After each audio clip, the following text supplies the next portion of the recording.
Hey there, Super Potters. His name is Aaron, and he's wearing a cowboy hat today. His name's Tommy, and he can be yours for 3 easy payments of $29.99. And you're listening to the SuperPod Saga.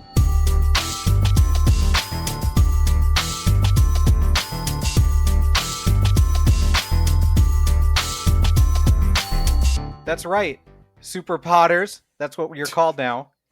This is the SuperPod Saga. Thank you for being here. Thank you for showing up again this week. If you're a first-time listener and a new Super Podder, I'm going to use that over and over again. I'm not. I don't know how I feel about that name. It's already been decided. We didn't decide it, so it has to go. Super Podder. Okay. If this is your first time, welcome. This is the podcast where Aaron and I bring a different video game topic to talk about every week, and we also bring other people on to talk about that topic with us to keep things spicy. Indeed, we do. We truly are the white snake of podcasts. Oh, yes. I love that. Or Nine Inch Nails. No, because Nine Inch Nails has a new band every single time. Fuck, I should have gone with that. It's okay. It's okay. And on our podcast today, we've got the motley crew of podcasts. Ooh. It's Matt and Geoff from Fun and Games. Hi, Matt and Geoff. Hello. Hi there. How's it going? Good. Thank you for having us. Oh, thank you for being here. I'm trying to remember the names of all the members of Motley Crue to act affronted or something. I only know Nikki Sixx. Exactly. Aaron. What? Aaron, you have to know at least one more. Let me look it up. I was named after the drummer of Motley Crue. My legal name is Tommy Lee. Yeah, there it is. There you go. Oh, Tommy Lee's the drummer for... I thought he was like... I mean, he's been so much so since then. So, yeah, but... And very important to video games. Yes, super. Hugely important. How could I forget? Instrumental. Video games. How could I forget that there was Vince Neil, the harmonica player? Fuck. Yeah. The harmonicaist. There you go. What's the name of the harmonica guy from Blues Traveler? I'm gonna look that up real quick. John You've Popper. gone, John Popper, lead Yeah, singer. yeah. Yep, there we go. you've gone beyond my depth. I'm out of. I'm You looking know out of this Blues conversation. Traveler. I don't. It's okay. It's a long way to Oh, fall. you wanna give me a run around? Okay. And then there's Yep. a fucking Yeah, 15-minute from the harmonica 90s. solo. Yeah, from the 90s. It was a Yeah, one-hit wonder in See, the 90s. that's why my brain was still in the 80s. He had that bandolier of harmonicas too. That was so cool. He did. He was pretty badass. Bandolier. Hell yeah, of he Lacrosse. was. It just goes to show that you just really got to commit to something to make Yes. it cool sometimes. Yes. Exactly. I mean, if anyone has made a entire career of committing to the bit, it is literally me. So, There's many of us. My entire life is just a bit that I don't stop. right, I mean, exactly. There is this ongoing bit that that Tommy is just like an AI or like a robot because like he doesn't ever use his webcam. So like I was literally just talking to Chris from a Novel Console about it on Friday, and he was like I'm still not convinced Tommy really exists. I know I've talked to him, but it could just be Chat GPT. Aaron does all the. That's what the T stands for. Yeah, Right. yeah. Aaron does all the communications with people and like booking guests. I just show up for the show, so people are like, "Is he actually real?" I Does he am. exist? I am. You are. Here you are. I'm very real. I have a wife and 2 beautiful dogs. Or so you say. Hey, Matt and Geoff. Yes. Why don't Yeah. you tell us about yourself and your podcast and video games that you enjoy? Sure. I guess I'll go first, and I'll let Jeff handle the podcast part. Good. But a little bit about me. I'm a podcaster, producer, and editor. Beyond Fun and Games, I host 2 other podcasts, Reignite, which is a BioWare podcast, currently playing through Dragon Age Origins, and Screen Snark, which is a TV and movie podcast, currently not covering TV or movies because of the strike. Solidarity. And I've been in, on, and around the internet for quite some time, and working on podcasts. And then I also do an incredible podcast with my co-host Jeff called Fun and Games. If Jeff, you would like to talk a little bit more about the pod. Sure thing. Yeah, I'm Jeff Moonen. I am a voice actor and just audio producer, musician, performer, what have you. And yeah, Fun and Games podcast is a discussion and interview podcast sort of about the culture of video games with an optimistic view.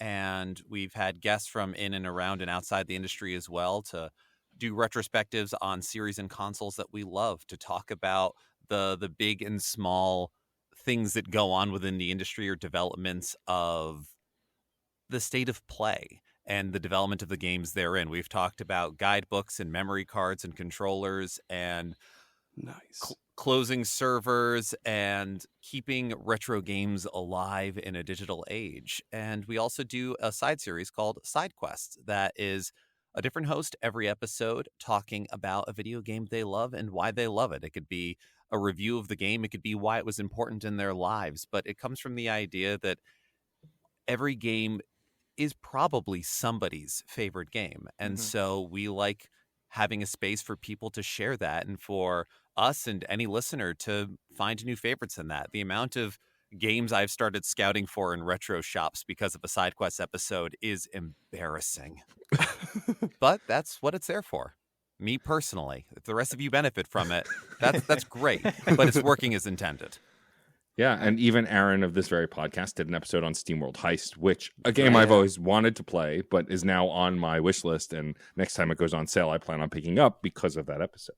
And it's on sale. It's more frequently than I would like to admit. So you can get it for like he buys a new $5. copy every time. I have it on 3DS. I have it on Switch. If it comes to Xbox, you bet your ass I'm going to buy it. There are a couple games like that where it's just, I want to get this game. What's it on? Yes. Yeah. Yes. By the way, it was you guys that had that episode with about what was it, preserving game history with like Vim from Vim's Lair? Like that was yeah. That was super you rad. had I didn't know Vim? Vim was. Yeah, they had Vim. Wow. Yeah, Jeff made that outreach. We were trying to do a few episodes on video game preservation, and there were some routes that led to dead ends just because folks were busy or didn't have the time. And so Jeff was like, "Oh, well, maybe I'll reach out to Vim. There's a contact form, and we've both been using Vim's Lair for ages." And Vim said yes. Yeah.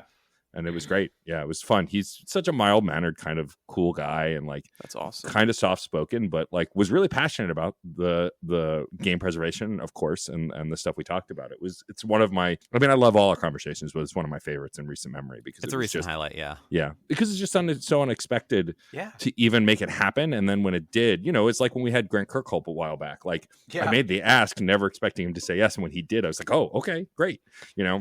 I mean, honestly, I reached out to Vim because I learned it from watching you. The worst that happens is you hear nothing or they say no. That's true. Yeah. Yeah, you're right. If people want to find this podcast to listen to or find you guys on social media, where can they do that? Well, the podcast is on every podcast platform imaginable. It's Fun in Quotes and Games podcast because we hate SEO. I thought I was being cute. Okay, I wasn't even thinking about this 6 years ago when we started the thing. No, we're not at all. But now we're just too determined to let that go. We're just stubborn at this point. And then you can also, of course, just go to Fun and Games Pod on any social media: Instagram, Blue Sky, Twitter. And then for me personally, you can find me on Blue Sky and Instagram. Blue Sky, I'm DJ Stormageddon. On Instagram, I'm DJ_Stormageddon. No longer on Twitter under my personal handle because, I defended trans people, and so then my account got taken away. That's how that goes. Stupid Elon. Stupid. I'm not even gonna. Stupid doesn't even begin to. I'm not even gonna dignify it by. I'm going to dignify it by calling it X. It's always going to be Twitter. No. I don't believe in dead naming except for Twitter. Twitter will always be Twitter. Yes. Zitter. Zitter. Pretty much. And also you can find the show if you just want to look it up online. We're part of the Certain POV network. So certainpov.com is where you can find all of our episodes as well as all the other shows on the network. Cool. Nice. Aaron, where can the listeners find us? I mean, if they're listening, they've already found us, but you could go to superpodsaga.com and find all of our previous episodes, our blog, all of our social medias, our Discord, Instagram. If you use Facebook for podcast stuff, I guess you could follow us on Facebook. But we get a notification every once in a while. Yeah, it'll be somebody like leaving a laugh react to something dumb that I post, like, "Hey, remaster this game," and then they'll leave a laugh react for some reason. That doesn't make any sense. Leave a heart. You goon. Yeah. They don't understand social media on Facebook. Yeah. It's weird. To be fair, I don't really understand it either. So I think we're all in the same boat there. What's Facebook? Face who? You can. It's that social media where you can poke your friends. Oh God. Do they? Yeah, even no, let you I remember poke that. anymore? I think my freshman year of college was, if not the year Facebook debuted, it was around that time, to the point where my little ass private college couldn't make an account. I was dating somebody who went to a school that had Facebook, and so is that kind of like, well, I want that. That's so exclusive. And now look where we are. I know. Yep. So different. You have like grandmothers on Facebook, and their bio is like, "I love Jesus," and like pasta salad and sitting on the porch. I'm grandma. My But- mother's on Facebook a lot. That's where she'll post pictures, and very often when I talk to her, she's like, "Did you see what I posted?" Like, yes, mom. She means very well, and they're very nice pictures. But Yeah. My grandma posted gas stations near and then the place she was at because she was trying to Google it, but she accidentally. Hey. Typical Midwest mom or grandma or whatever. Also on our website, you can find our support page with our Patreon, and because if you like the show and you want to support me and Tommy, or Tommy and I, holy hell, yeah. If you want to support, whatever. Proper grammar is important. If you want to support us, you you can be a patron, I guess. I already fucked it up. Let's Every just move dollar on. pays for Aaron's schooling and learning proper grammar. Exactly, it's true. We're While gonna you're at send him to college. patreon.com, you can also go to Funny Games Pod, because we also happen to have a Patreon. Just Yes. throw a couple bucks both our ways. You're just helping indie podcasters, and really that's all that matters. Yes, Exactly. exactly. we are the backbone of society. Literally. Society would crumble without video game podcasts in the world. It's true. Should we start off with where we ask the Discord a question and they answer it and then we read it on the show segment? Oh, fart. I forgot to even bring up Discord. Yeah, we can do Oh, that. I'm ready. I'll read it while you get Okay, that up.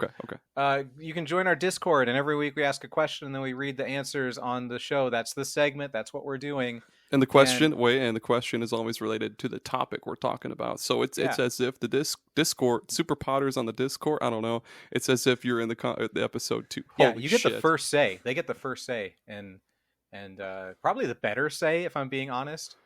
For their me, opinions for are good. sure, I'm really fucking this whole thing up. This week we asked what game or games were worth the wait, like long development times, a proper remaster, proper translation, etc. Our first response, Chan said, I think Starfield was worth the wait. Baldur's Gate 3 after being in early access for 3 years. Stand-up guy. Yeah, By the way, stand-up guy, Chan. that Chan. Thank you, Good Chan. answers. Good answers. Thrack, another fellow stand-up guy, he says Paper Mario Thousand Year Door remake. That's He been sees a into the long- future. He Yeah. He already knows it's worth the wait. Absolutely. Bachwheel says, Trials of Mana. We didn't get a proper translation until the Mana Collection, but it was still worth it. Hoo-wee, was it worth it? Yeah. Holy shit, it was so good. I bet that was worth the wait. yeah, you know all about it, Tommy. Scrap Dog 15. This one had a terrible launch, but now after many free updates is amazing. No Man's Sky. Totally totally worth waiting for them to put everything in it that they originally wanted, plus more. Yeah, that's an good. interesting one, but I can see it.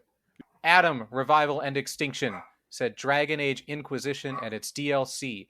It was in the tricky area of late Xbox 360, early Xbox One, but the game is amazing. Yeah. Go ahead. No, I was just gonna say, yeah. I mean, I didn't play it when it came out. I played it much later, but I think it's one of the better fantasy-based RPGs that I've ever played. Especially the way the story works and the intermingling of the characters and the way stories build out. I think it was definitely for sure worth the wait. I wanted to go back to that one for so long because I played it when it released and it didn't hook me, but I feel like I would love it if I gave it the proper time and wasn't in college. The character creation is super good too, and the way. Well, I mean, I guess this kind of played into like the first couple of games as well too. But like your like character, I guess like race and backstory actually play into the game. That's super cool. I like what is it? I was an elf wizard or something like that, and people would like look at me with disgust because they were like, oh. A spellcaster or whatever, that's disgusting, or no, maybe it's because I was an elf or something. I think it's don't because you're an remember, elf. but yeah, I think it was Yep. an elf. Yeah, that's cool though. Oh, that's a big one. Dead Have Beat fun with this Punk. one. Yeah, I know. Duke Nukem Forever. Sure, they may have taken their time and left it in the slow cooker until it was sweet, tender, and juicy. But when it finally released, they had perfected the art of the first-person shooter. Never again will you get so immersed in a virtual adventure ever again. I love this dude. I remember walking up to the urinal in game and pissing myself because I believed I was Duke for that small window of time. This game is the reason we'll never need Half-Life 3. Gabe pissed himself for different reasons after playing this. Fear. Duke Nukem Forever is an impossible act to follow up, so Valve didn't even try. Who needs to play as some middle-aged doctor with a crowbar when you can play as the king, baby? That's King, baby, not King, baby. That's a different game. Thanks, Deadbeat Punk. Yeah. The only game where you can throw a dookie at a chalkboard and leave a little poop smear on the chalkboard. Great game. Yeah. It's not like that game was released out of time and probably, way past its prime at all. Also, Deadbeat Punk, not the type to like mess with folks and be sarcastic, over the top. Never. Totally, That's no. Super genuine. Jeez. The Butcher 21 said Starfield for sure. I haven't put it down since it came out on Game Pass. Starfield has taken the lead with 2 votes. Oh, really? Did somebody else say Starfield? Yeah. Oh, yeah. Chan said it. Okay. Chan. Nomad, he says, Final Fantasy VII Remake. The original game is so special to me, as it was the very first one I bought with my own money. I played it so much that I felt part of that gaming world. The remake didn't really need to happen, but I'm glad it did. It took something I loved and not just modernized it. It told a familiar story while charting new ground, all while respecting the source material. Final Fantasy VII Remake was very much worth the wait. So I've heard. I've heard from Tony from PlayStation Rumble. He told me all about it, spoiled everything, and it sounds fucking wild. It's really good. Yeah, I love that it's not just the same game again, that they throw curveballs in the story, they do different things, and the combat isn't turn-based. I like turn-based combat as much as the next person, but like the fact that we have this kind of action system, we can play all the different characters and really control them and get a sense of their movements, and like, super cool. Yeah, it's really neat. And like to be able to live to see what was a CG cutscene become the regular gameplay and look better than that is really neat as a graphical scale for like where PlayStation has gone, for sure. Yeah, true. Good point. And certainly the fact that at the time when Final Fantasy VII first came out, Square Soft, as it wasn't really doing further explorations out from any of their entries. And then where Square Enix is gone, it's a very cool sort of bringing it all back after all of the Advent Children before Crisis Core, Dirge of Cerberus, every other spin-off and thing that they did, brought it all together and then went, but we're going to do something a little new and have a twist on it. And it's still full of surprises. And I'm really looking forward to Rebirth. Yeah, same. Is that the next episode for the 7 remake? Or yes. Yeah. And I love the fact that when it came out, I'm like, oh, really? They couldn't come up with a better name than Final Fantasy VII Remake? And then it became very clear to me that, like, no, this entry is called Remake. The next one will be, you bastards. Okay. That's cool. You magnificent bastards kind of thing. Exactly.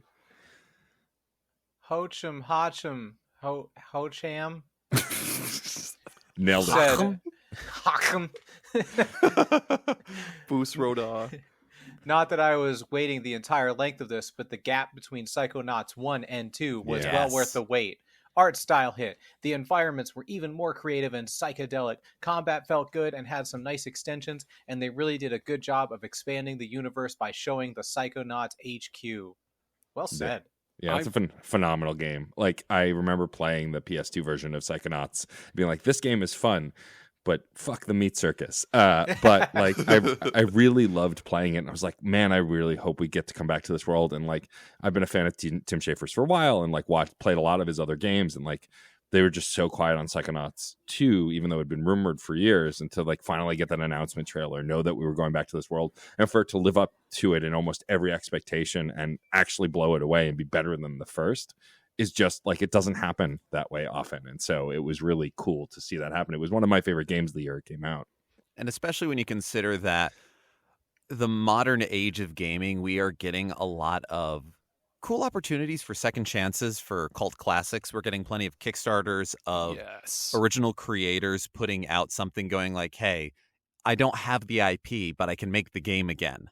Or in the case of Psychonauts, hey, let's just go for it. Like, we found new ways of working, and now we can come back to something that people loved but didn't sell well. And what can we do with that? And it's one of the great successes of that. So, yeah, I would imagine other answers on the Discord or ones we'll talk about or fall under that camp as well, I think. Hell yeah, one of my favorites that does that is Night Dive Studios. Like, they did the Turok remakes, and they're doing the System Shock remake. Oh, yeah. Hell yeah. Yeah, there's a couple of great studios out there that are like really giving some new life to old favorites, or giving people that you've only ever heard of the older games. Like, how many people know System Shock 2 but have never actually played System Shock 2? Oh, yeah, I'm sure most of them. Many, people. most. Right, exactly. And so it's fantastic that there are studios kind of bringing that back and putting it into a context on consoles or in places where it can be played, it can be enjoyed, and it can be appreciated for why it was so important in the first place, but still be fun, or you don't have to install old operating systems in order to run it if you're not so inclined. Some of us are crazy and will do it anyway. Others deserve the opportunity, though. That's true. Real Dave Jackson, another stand-up guy. He says Elden Ring was announced, went silent for what felt like forever, then released and absolutely blew me away. Worth the wait for sure. Yeah, I mean that's People the like game Elden that Ring. made. Yeah. It's the game that made me a Souls fan. Like I'd played Dark Souls 3 right before it and liked it, but then like going through Elden Ring, as frustrating and harrowing as it was half the time, when it worked and when I was enjoying it, I was really enjoying it. I don't know that I would ever replay it. I think once was enough, but like it just some of the stuff that they accomplished is just astonishing, even for FromSoft to make high quality games to begin with. Yeah. And that's it, Yeah. right? That's all of them? That's all of them. Yeah, I don't think I had anything in the Patreon one. We're gonna redo that anyway.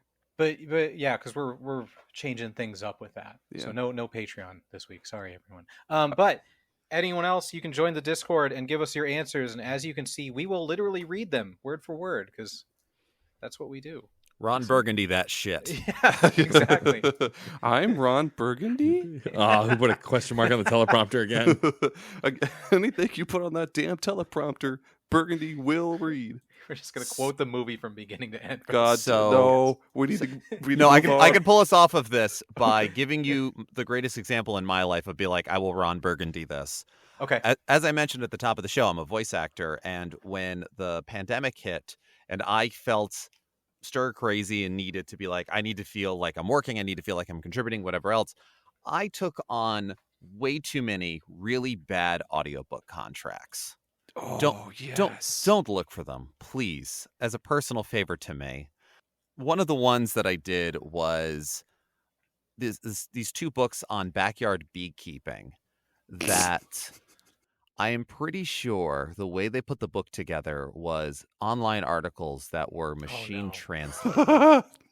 And I would sometimes read paragraphs that I would my old recording booth also didn't have great ventilation, so I'm in there for hours. I'm in like basketball shorts covered in sweat, thinking like I'm hallucinating, going, I just read that. Did I read That's it before? Tommy in the summer. Oh no, what happened? But it was the same, and I looked back, and I knew it was machine translated because there would be words that took me a while to figure out, oh, this isn't because I don't know enough about beekeeping. It's because you're doing the wrong word. And the one that made me go, well, they're not paying me to edit it they're not paying me to edit their words. I'm just going to read what's on the page and do my best, was reading about a certain kind of honey that is great in salad clothing. What the fuck? And I stuck my head out of the booth and I called my spouse over and I'm like, I'm not crazy. That's what it says, right? It's salad clothing. It's salad dressing. Oh my God. Oh no. Yes. No. Oh Well- my God. I'll read what's on the teleprompter. We're Ron Burgundying this. Let's go. Amazing. So there you are. That's right. Fuck you, San Diego. Yeah. Go fuck yourself, San Diego. Or no, yeah. Oh man. Oh, this episode's done. It's botched. All right, sorry. I'm sorry. No Cut that salvaging part it. out. I apologize. No, it's staying in. Oh no. Um, It's on the if it's on the waveform, it stays. you can't remove it. We don't know how to edit. Mr. Simpson, we're live, coast to coast. Yeah. Oh, Let's talk about video games, eh? Eh? Aaron, what's our topic for today? I'm riveted to hear. I'm glad you're riveted. It's games that were worth the wait. Whoa, what a surprise! I know, exactly like we said, maybe like 10 minutes ago. Games that either had a long development time, or we just didn't want to wait for, or proper translation, remaster, remake, etc. Yeah. Yeah, Well, I can kick things off with one that I know Matt's going to be able to talk about an awful lot, and I was pretty excited about it too, and that would be Metroid Dread. Oh, my Ooh, fucking yeah, God. that's a good. You're starting off with such a good pick. Yeah, I remember watching that Nintendo Direct, and like it was not in the cards. Like Metroid Fusion's been one of my favorite games of all time for a long time, and like I just never thought we'd get a direct sequel to it. And then like I think we were streaming the Nintendo Direct into our Discord for certain POV, and a few folks were hanging out, including friend of the show, Alex. And when I heard like the Metroid sound and I saw the font, it said Metroid 5. I went, "Excuse me, what do you mean Metroid 5?" You went into a cardiac arrest. I just lost my damn mind. And then saying it was coming out in like a month, which is a famous Nintendo move, especially in the fall, like when nothing's announced yet. And like in their September Direct, they announced, like they did it most recently with Super Mario RPG Remake, which is coming out in November and was announced like a month ago, as of when we're recording. And it's like, oh, I don't even have to wait for this. And yet it was the longest month of my life. It was also very funny that the last time a Nintendo Direct had made a Metroid announcement, they kind of went, "Hey, remember Metroid Prime?" Please don't remember it. Here's the number 4. Bye. And then to like completely flip it and go, here's the next 2D Metroid. It is coming out in a month. Metroid Dread is a project name that has been popped in as Easter eggs, and people have waited so long for it that they gave up hope. And then suddenly to have it reignited like that. And then, you got the long wait and that short wait that feels like it's forever. It's really a wonderful just sprinkling of so many different versions of this topic. And it was worth the wait. It was so good. Oh my God, yeah. It's to this day one of my favorite Metroidvanias. I don't think it tops Metroid Fusion just because of nostalgia, but like we talked about in our longer form side quest episode that we did about Metroid Dread, that like it's hard for this one not to be the best one just because the control is so tight, the graphics are gorgeous, the cinematic moments are so well done. Like even if it's not your favorite Metroid, it's one of the best looking ones and sounding ones they've ever made. Hell yeah, and it was so unexpected too. I'd never in my wildest dreams expected a new 2D Metroid, because we were all waiting forever for Metroid Prime 4. Yeah. But then exactly. I hadn't played a Metroid up to that point in life yet, so when I saw Metroid 5, I was very confused. I was like, did I miss Prime 4? What's going on here? Yeah. Right. That's adorable. And it's so funny that like there are so many video game series out there that have such a huge amount of side series, sub-series, entries, Kingdom Hearts wishes they could levels of things. Like, you want to get into Shin Megami Tensei, good luck as far as getting all of it. Metroid doesn't have that many entries, and yet they still can confuse us. Yeah. I love video games. I'm just imagining Matt during that direct, like as soon as they announce Metroid Dread, you're just grabbing your chest, you're like, what? You do like the SpongeBob thing where it's like either he needs water, he's like, Metroid Dread. No la necesito. Yeah, it delivered, and like there's so many games, like that's what's important to this topic, right? Is the ones that actually held up, because I mean there's also countless stories of games we've been looking forward to that then don't hit the mark. And like in another vein from this game, I remember when Arkham Asylum was first announced, and they featured talking about another Metroidvania, they announced that the voices of Batman and Joker would be Kevin Conroy, may he rest in peace, and of course the incredible Mark Hamill. And like that first trailer, I just went, this can't be real. Batman games are bad video games. There's no such thing as a good Batman game. But with good enough, but that's it. And like every trailer, like we saw more story, we saw the incredible design work, the photorealistic designs of these like, cartoon characters that we're so familiar with, and like comic book characters we're so familiar with. And then when it came out, like just blew me away in every way imaginable. Like I thought that the over the shoulder controls would be weird, but they actually work really well. The combat is some of the best melee combat I think in a video game to date.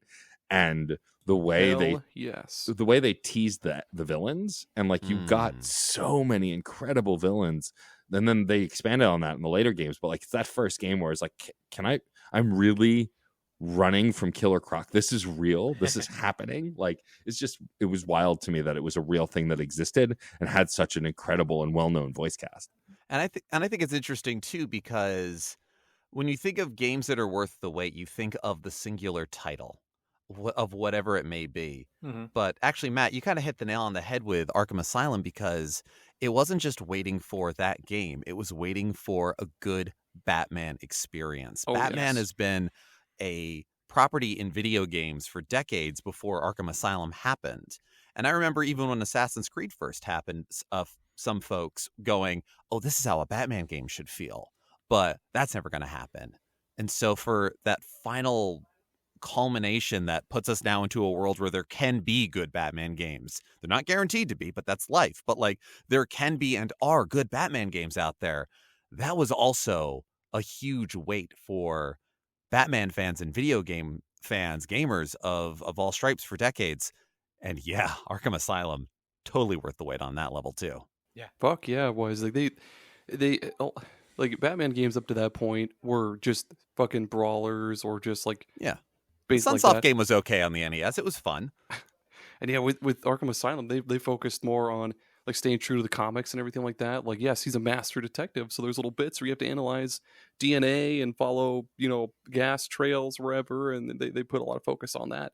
And the stealth segments are still Yes. some of my favorite Yeah. shit in any video game ever. Just Any of like those stealth takedowns? Yeah. yeah, So dude. satisfying. Oh my gosh, doing those little like you're on a stone gargoyle or whatever, and you Yep. you Yes. just droop down behind a bad guy, just bonk him in the head, and then toss his body wherever. Oh my You pull a full Batman Begins on them. god, so good. So It's- It just makes me sad because I don't know. We've kind of forgotten. Like obviously we're talking about it now, but I just feel like that game was so good and it did so. Like listen to all the different mechanics we're saying that are just they nailed perfectly, and we don't have any more Batman Arkham Asylum games. I feel like anymore, and that makes me sad. they Yeah. I they mean, kind of Arkham Knights is, you know, Yeah. yeah, I mean, I think Rocksteady with the new Suicide Squad game have an opportunity to do something interesting. Do I think it'll be better than the Arkham games? I don't know, but like I think the 3 Arkham games by Rocksteady and then the one by Warner Brothers Game Studios, the spin-off Origins, are all really solid, well done games. I think Mhm. Arkham Asylum personally is the best of them, though you could argue for City as well. But yeah, it is a little sad that like Gotham Knights kind of tanked, and now we have the Yeah. Suicide Squad game coming that like looks like it could be fun, but it's a third-person shooter. It's like a looter shooter, it seems like, and just kind of seems like a strange direction for the studio that was doing something incredible for so long to go in. But also, Arkham Knight didn't do as well as the previous entries, and they've been doing the same thing for 3 games. It's a long time to do the same thing over and over Yeah. again. Yeah. And so wanting to break off from that, I get. But yeah, it could be a while before we see a Batman game of that quality. I mean, also, we haven't mentioned the Telltale games, which were really good as well, because Mhm. they focused on the narrative side instead of the combat side. I mean, both had good narrative, but like, you know what I mean. And so Yeah. we'll see. I mean, it was definitely worth the wait, but we could be, you're right, Tommy, waiting a long time for another one as good. Mhm. In the meantime, for that experience, you play Spider-Man games from Insomniac. Exactly. I don't have a PlayStation or a PC that's strong enough. Skill issue? Yes, exactly. Get good. Whose turn is it now? I think you should go, Aaron.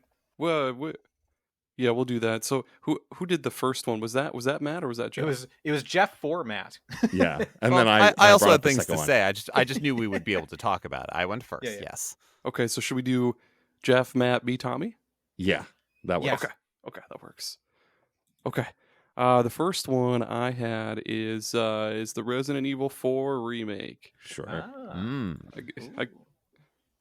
I guess this was kind of a tough one to put on. I mean, I guess everybody was like, we all assumed they were going to do a Resident Evil 4 remake, obviously, because Resident Evil 3 remake. But yeah, absolutely worth the wait, because holy shit, Resident Evil 4 back in the day was mind blowing. Like, it was more action, more everything. Honestly, like no more tank controls. More emphasis on like gun customization and all that stuff. But at the end of the day, it didn't feel as survival horror as the previous 3 entries or like Code Veronica or anything like that. But then you Certainly get, not in the classic sense. yeah, it was definitely way more action than anything else. Just popping a guy in the knee and then scissor kicking him in the face. But yeah, with the remake, they definitely focused a lot more on making it feel more survival horror than action, because you had to actually manage your resources more. They were way more stingy with ammo than they were in the original game, for sure, and way more stingy with first aid sprays, and maybe not so much herb. I don't know, who cares about herbs, but yeah, then everything just looks so good, and it stayed super true to the original source material of Resident Evil 4, but they also added some really cool shit in there, some cool Easter eggs, and it was good. It was worth the wait. I thought it's awesome. One of my favorite games of the year, for sure. Well, and it's a game that has been, in its original form, ported onto just about everything they could cram it onto and Oh, yeah. beyond. And so to kind of get this like leap in evolution and getting to clean all of that up and not having to worry about a backlash of, I remember there was a bit of a backlash when Resident Evil 4 was first announced. That kind of thing of like, what? Where are the zombies? Where's the tank Yeah. controls? Where's the everything? Where's all these awful things that we love? And it needed to prove itself, and now it doesn't need to. And getting to have that cool package altogether, yeah, it is. I didn't think it would be as big of a deal, personally, as it is. That here it is, and you're right, it is something wonderful. Oh yeah. How about you, Tommy? How about me? I want to talk about a game that, for me, the wait is almost as fun as actually getting to play the game. And the wait for Inside, the follow-up to Limbo, was so horrible for me, or in like the best way. Limbo came out in 2010, at that period where like all the indie games were hitting it big, and I was like, this is great. I love Limbo. And then it was like silence from them. And then in 2012, a single image leaked to what was potentially the follow-up to Limbo, but like no one said anything official. It was just like found on some Danish Film Institute website. And so I fed off of that because I was like, is this it? Are they making something new? It looks real good. It looks cool.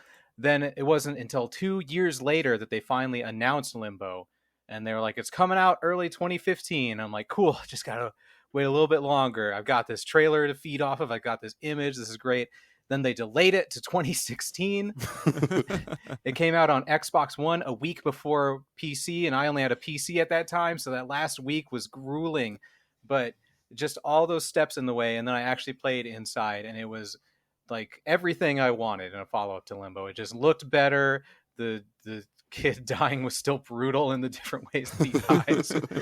The puzzle solving and the story didn't make any sense what was happening, but I loved going through everything and just experiencing that really, really crazy, wild ending sequence that was like one of the top video game moments ever for me, probably just because of how crazy it is. It was so worth the wait. Yeah, Inside was one of those games that's a glaring mark in my backlog because I loved Limbo as well. I played it on Xbox Live on the 360 and like was a huge fan. And when Inside came out, I think around the time it came out, there just must have been other games that had pulled my focus.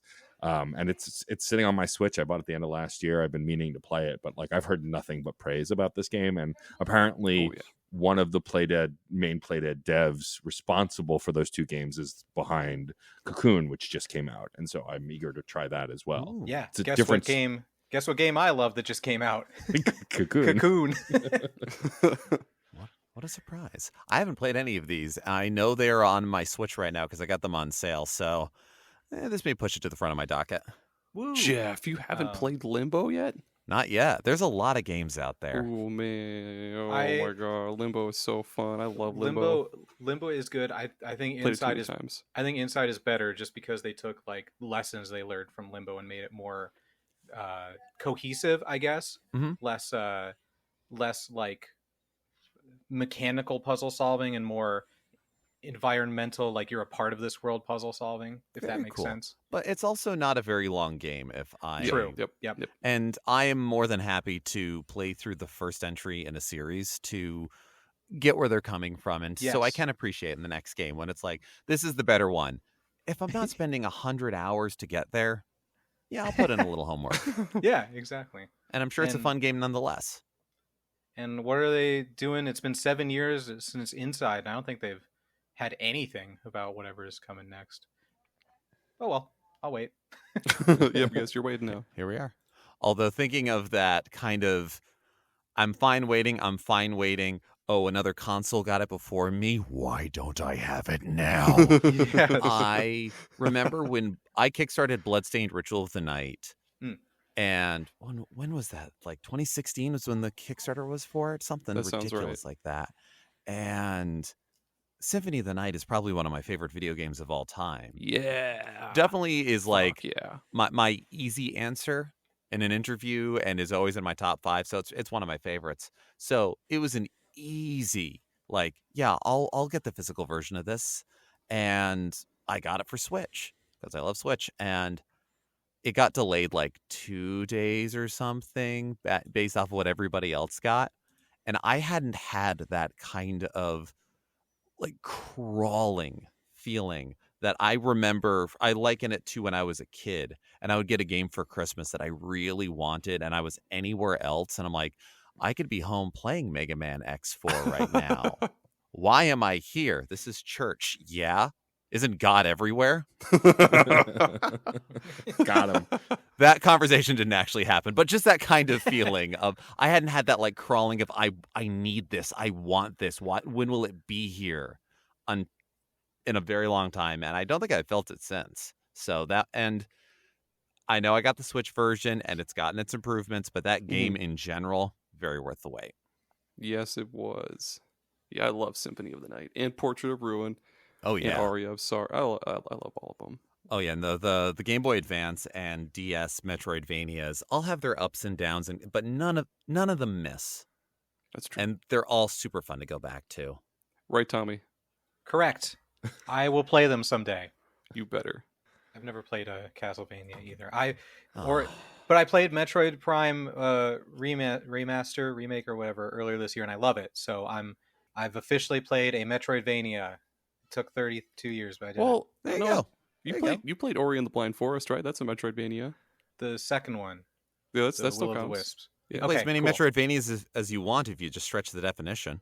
Yeah, It's also Arkham true. Asylum, I guess. Technically. Yeah. Oh, I absolutely. played that one. Oh man. Oh no. Sorry, I lied. Let's change the topic here. Who?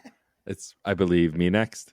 So the big one for me when I think about this topic is, so when I played the first Mass Effect, and I've told this story in a few places, when I played the first Mass Effect, I had no anticipation for it. I didn't even own an Xbox 360.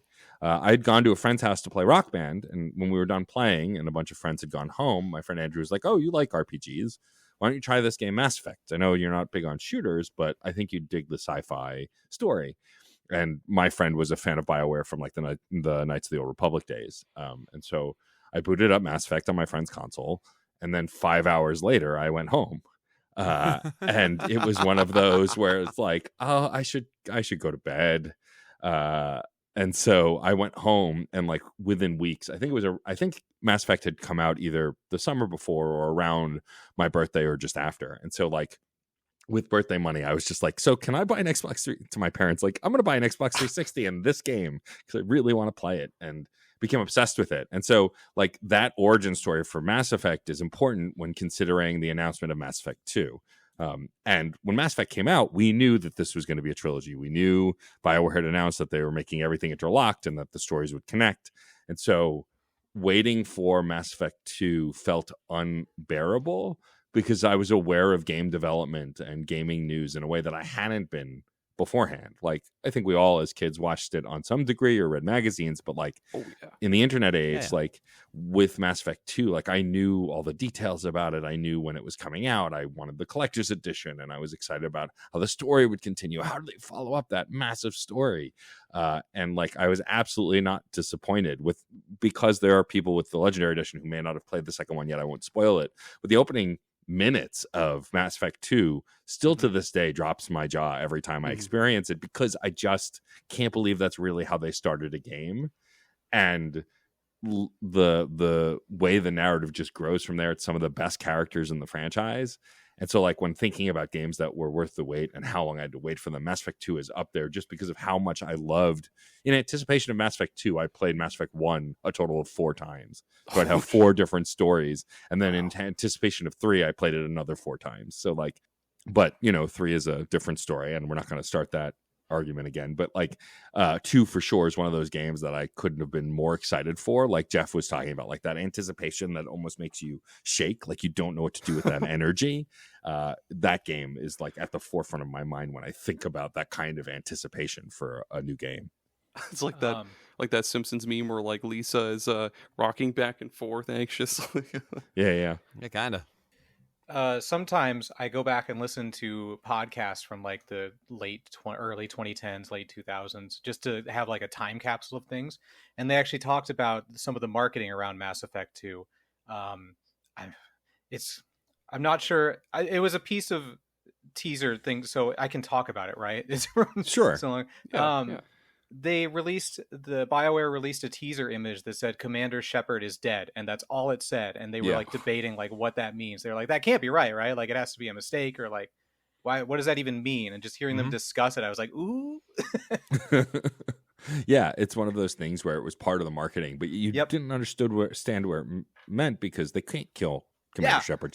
Shepard's the hero. That can't be right. And like, we all have enough of an understanding of comic books where it's the cover where it's just like the death of this main character, not a hoax, not a fake, it's the real thing. It's not. 25 cents. So yeah, the idea of like they can't possibly do that, and what they do with that. That's such a good way to build hype for it, right? Here's one that had me doing the Lisa meme. Oh man, Dragon Quest 11. Oh shit, man. So the last Dragon Quest the US got that we could actually fucking play without any malarkey was Dragon Quest 9 on the DS. Because Dragon Quest 10 was and still is Japan exclusive. I don't see them ever bringing that to the US ever, unfortunately. Yeah. But yeah, Dragon Quest 11 was announced. Fucking, what is it? So 2009 was Dragon Quest 9. Dragon Quest 11 came out in 2017, but for fucking Japan only. We had to wait a whole year, 2018, to get it in the US, but on the PlayStation 4. But the first versions that were released in Japan, like Japan got a 3DS version that was 2D only. I want to play it so bad, but we'll never fucking get it, unfortunately. But yeah. But the version that we finally got on other systems, because I've never owned a PlayStation 4, I still don't own one. I apologize, everybody. But yeah, I got the first one I got. I guess the only one I got was Dragon Quest 11S on Switch, and that was in 2019. So I had to wait another year to get it and to play it. And man, was that worth the wait? Because yeah, the 11S, they added a ton of side shit. They added, apparently everybody really disliked the MIDI soundtrack that they had in the original Dragon Quest 11, so they redid the soundtrack in like this grand orchestral score or whatever, so you could switch between the two at will. And there was a bunch of other stuff they added to the 11S. And yeah, I played the shit out of Dragon Quest 11S. I took my sweet time with it, and it was definitely worth the wait. It's just so good. And then they added it to Game Pass, and I debated on playing it again, and I was like, no, Aaron, no, you've got other stuff to play. You've got it on Switch. Just stop it. You're your own dad. No, son, calm down. Yeah. We've got Dragon Quest at home. But yeah, no, it's a really great game. If there's anybody that hasn't ever played a Dragon Quest game and they would like to dip their toes in it without going through, like, I guess maybe some of the more archaic early ones, I'm looking at 1 and 3 in particular. Dragon Quest 11 is a great fucking place to start with the Dragon Quest series. It's got the plot feels like this fucking anime, like a playable anime. It's got like different arcs in the story. You start off, you're the luminary or whatever, and you have to go to this kingdom, and then a twist happens. It's like, oh shit, so you've got to go here now and find this person, and then you beat the bad guy. Oh no, wait, no, there's a different made bad guy you have to fight now, and then your party gets beat up, and I'm not gonna spoil anymore, but it's good. Oh man, it's so, I gotta take a breath. I can confirm what Aaron said as a person who never played a Dragon Quest, but did it off of Aaron's recommendation. Yep. Not knowing anything about Dragon Quest, I really enjoyed Dragon Quest 11. Yeah. It's one of those games. It's one of the earliest times I remember Square starting to do the download the demo, get like 11 hours available, and then convert it, and like that was like my favorite thing about it. It's one of those things that to this day, like I played the first I think 5 or 6 hours of it. It's on my Switch and I haven't bought the full game yet, but I keep that save file because I do want to convert it and I want to play the rest of it because I'm an Akira Toriyama fan, and like other games have mostly looked like his drawings, but this was the first game, like the main character looks so much like Trunks that it's like you watch this game happen and it's like, oh my god, this is like what if his art came to life and came off the screen or stepped off the page. It's really wild. And yeah, I hope to go back to it at some point, but it is definitely one of the most impressive looking RPGs, especially on the Switch. It runs like a dream on the Switch, which is incredible. Yeah. Yep. It's funny. I've played through the first Dragon Quest, the Dragon Warrior on the NES. That was fun. Yeah. Dragon Quest actually doesn't get a lot of play in my house, I'll be honest. You can change that. I barely knew they existed before Aaron told me about Dragon Quest 11.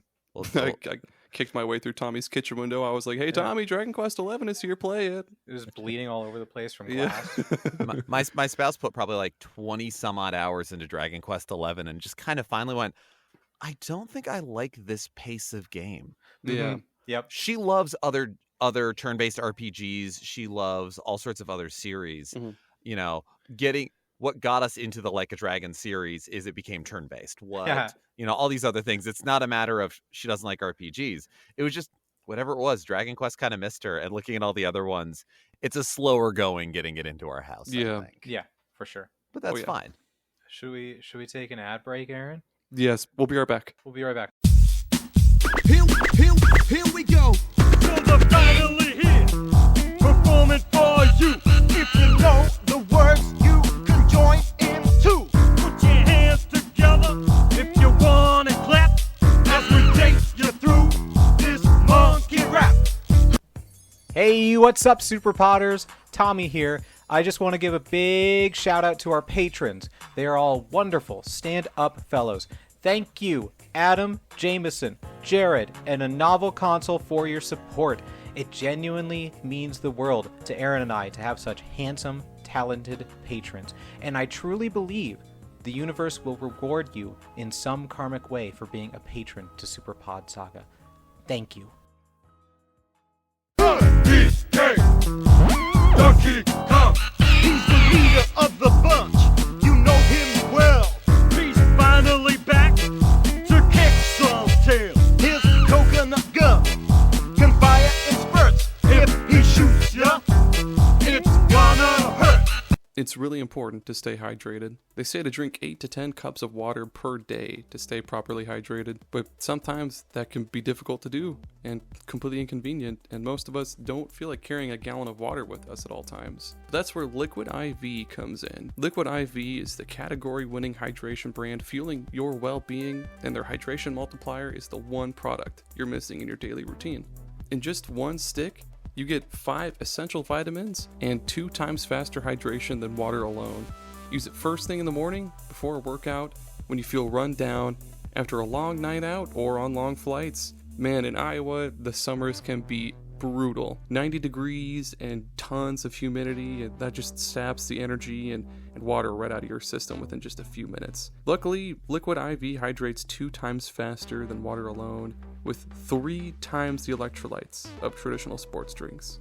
It's very important to replace those electrolytes, and I just love how quick and easy it is to use Liquid IV. You just get one packet and a bottle of water, and you just pour that packet into the bottle of water, shake the heck out of it, and bam, you are good to go. Since using Liquid IV, I've felt way more alert, active, and just plain better versus drinking water alone. My favorite flavors to go to are the Yuzu Pineapple Energy Multiplier and the Tropical Punch Hydration Multiplier. I can't get enough of those ones.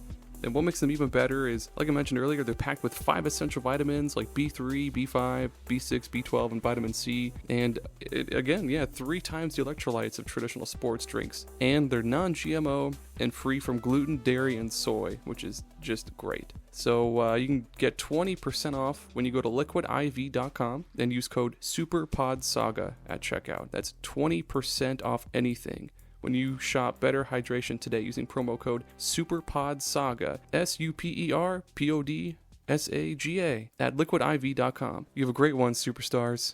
He's bigger, faster, and stronger too. He's the first member of the DK crew. DK, Donkey Kong. Hey there, Super Podders. You may be wondering how Aaron and I, bumbling idiots that we are, managed to record, edit, and distribute our world-class podcast, the SuperPod Saga. The answer, dear listeners, is Zencastr. Let me tell you more. It is so easy to record a podcast with Zencastr.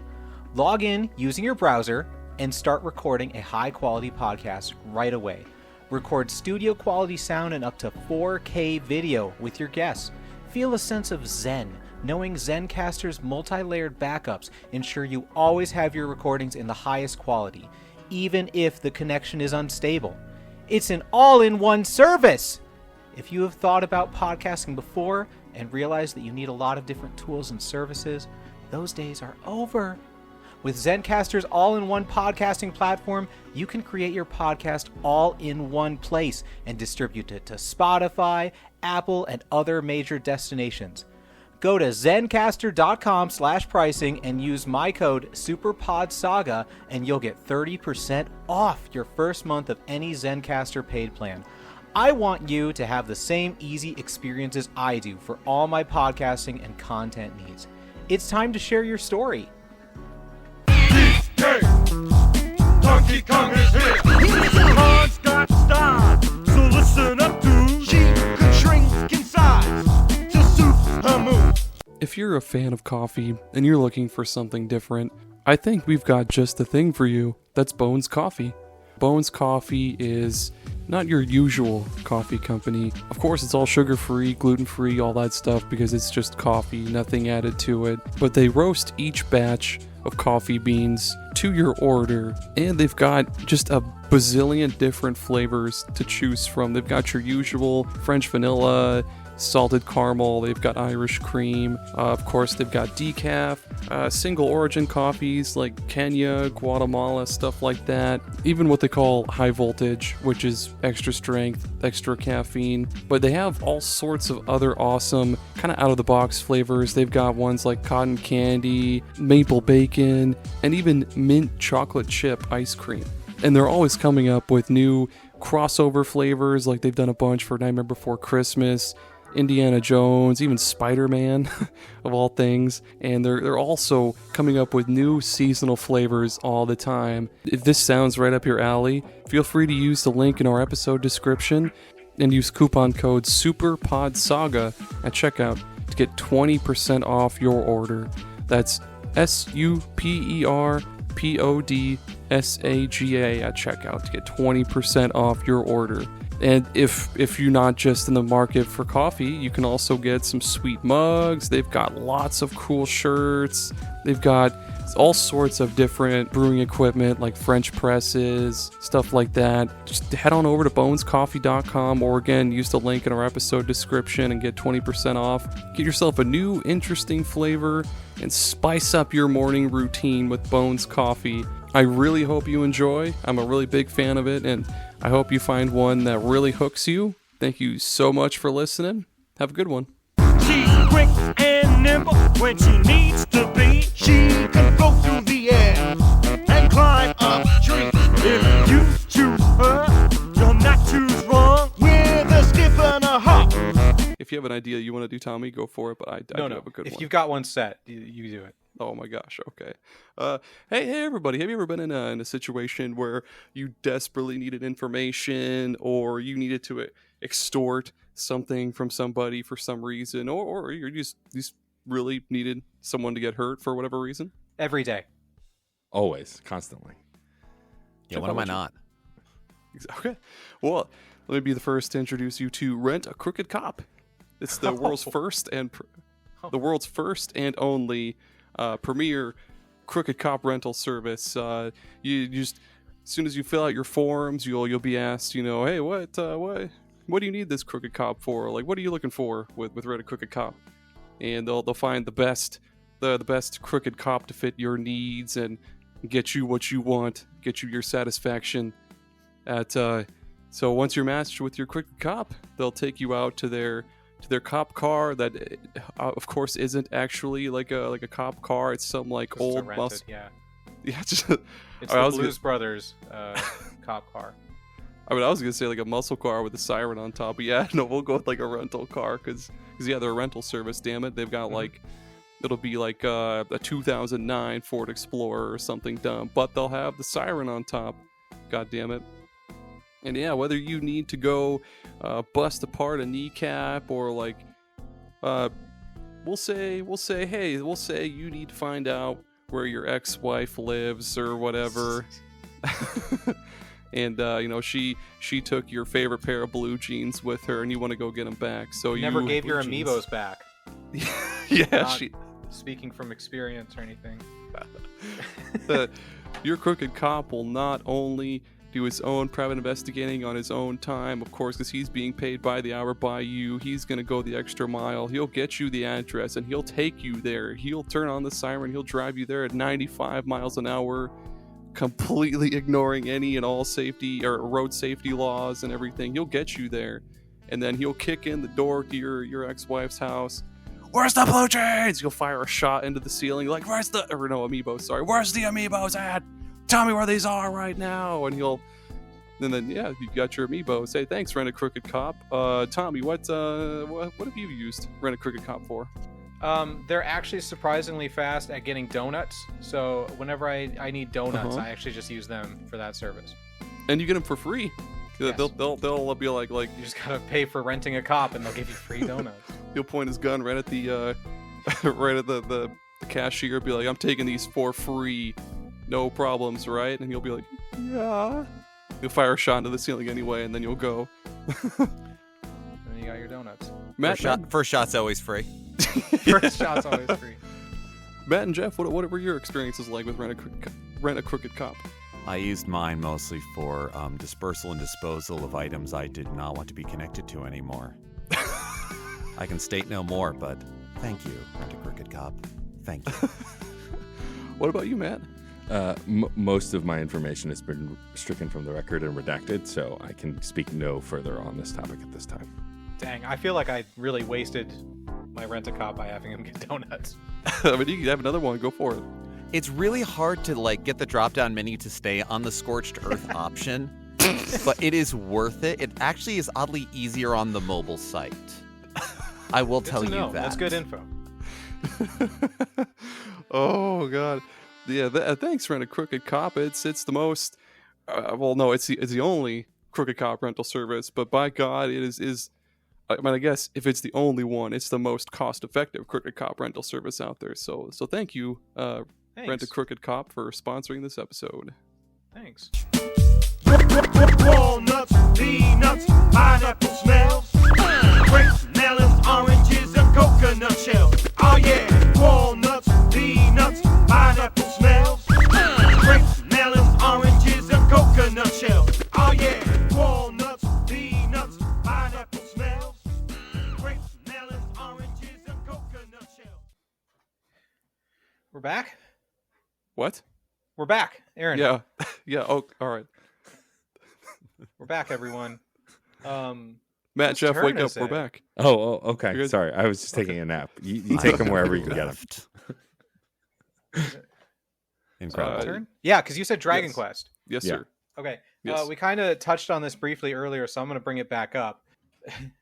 let's do. I'm gonna whatever. Every episode of The Walking Dead and Life is Strange, but also if we want to get Oh. specific, the last episode of the first season of each of them. No, we'll do it all. Those okay. were long, grueling waits. Yeah, but it was such a fun way to experience an entire game story, waiting a few months between episodes to see what happens next. And they did a good job of having each one feel unique in its own way, with whether that's the location or the people you're talking to or the events that take place, and having them build on each other and having to wait and be like, oh man, I hope I didn't mess this up. I got to wait a few months to find out. It's just an agonizing wait, but so fun when they're like, hey, it's coming out next week. Look forward to it. And getting to play it is such a fun idea. I really thought that was going to be the future of games in a way, not like the future of all games, but that there was going to be episodic games in the future, and that's how they were going to like cut down on dev time or make it quicker for us to receive games instead of having to wait years in between. And it did not happen. It would certainly allow for smaller studios to have influx of revenue. Mm-hmm. Mm-hmm. Yeah, it's not to say it's a poor model or a bad idea per se, but it just didn't work out for them. Yes. God damn, the wait for that last episode for Life is Strange fucking killed me. Like, so much happens up until that point, which of course I'm not going to spoil because it's a great game, and if you haven't played it, you should. But yeah, very, very long, very anxious wait. Yeah, episode 4, the end made me cry, and so just crying through the credits and being like, I need episode 5. Yeah, I'm and really delivered. I'm really grateful that True Colors wasn't episodic, only because of like how emotionally attached I got to that game. And like if I had to wait after like the penultimate moment, I would have lost it. Getting to play it all in one chunk was really nice. But yeah, I mean, I experienced Life is Strange through a Let's Play only because at the time I didn't own a copy, but I was covering the music of it for a show that I don't do anymore. And like just even going from like episode to episode in the YouTube, it was like a non-talked over, just YouTube Let's Play, like straight up Let's Play. And like even the anticipation, just waiting for the next one to load up and then watch, like, especially to that last chapter is like, oh my God, like unbearable, because they know how to let those chapters hang. Designing, like they were designed to make you eager to play the next part, which was of course the formula. And they had that teaser bit at like the end of each episode too. They were like, next time on Life is Strange or The Walking Dead or whatever, and it'd be like, ooh, don't do this to me. And specifically episode 5 of Life is Strange really just like it did so much happen in that final one with the time travel business, and also like the decisions that you had to make, that like going back to the first episode in the beginning of that, of just being a girl who's new to her school and just being like, wow, we really came a long ways here. Things got out of hand so fast. It's really special. Yeah. Jeff? Yeah. I think I will go with a little bit of a sideways definition of games that were worth the wait, because this is a game that was accessible for a while, and it was just a game that I hadn't played for a very long time. When I finally played it, it was so worth the wait, and it's Chrono Trigger. Ooh, so I'm excited to hear this. So I'll specifically say the Nintendo DS version. Yep. Because it was, because not just games that have media hype going on that you're like, oh, how can it live up to that hype? But it's friend hype. I didn't have a Super NES growing up. I had an NES and then jumped to PS1. So any Super Nintendo games I played were at friends' houses. So I didn't typically play long RPGs at people's houses. I would play Donkey Kong Country. I'd play Mega Man X. I'd play Mario World. So there was one copy of Chrono Trigger amongst my friend group that just kind of floated around a little bit and ended up at one person's house for a long time, and nobody saw it. Nobody was certain if it was still there or not. And I think it's still floating around somewhere.